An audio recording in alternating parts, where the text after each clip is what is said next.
రోజు 1000 కమలాలతో శివలింగానికి అర్చన చెయ్యాలని నియమం పెట్టుకున్నాడు. రోజు చేస్తున్నాడు అలాగ. ఆయన ఏదో దాన్ని ఒక 21 రోజులు నియమం పెట్టుకున్నాడు.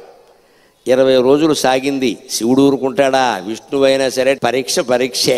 చివరి రోజు పరీక్ష పెట్టకుండా సర్టిఫికెట్ యూనివర్సిటీ వాళ్ళు కూడా ఇవ్వరు కదా, దేవుడు ఎలా ఇస్తాడండి? 21వ రోజు ఇంకా పూజ ముగుస్తుంది కదా అని విష్ణుమూర్తి సంబరంగా ఉన్నట్ట.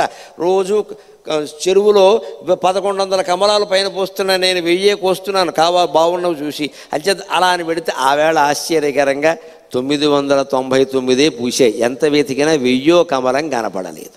ఏమిటిది? ఒక్క కమలం తక్కువైంది, ఈ కమలం ఎక్కడి నుంచి తేవాలి అనుకుంటే ఆయనకి ఏమొచ్చిందంటే, నన్ను అందరూ కమలాక్షుడు అంటారు కదా, నా కళ్ళు కమలాలే కదా, కమలం తక్కువైతే ఏమైంది, ఇంకోటి తక్కువైనా పర్వాలేదు, నాకు 2 కళ్ళు ఉన్నాయి కదా అని ఒక కన్ను బాణంతో తీసి శివుడు పాదాల ముందు పెట్టాడమ్మా. అది విష్ణువు యొక్క భక్త కన్నప్పెంతో విష్ణువంతి.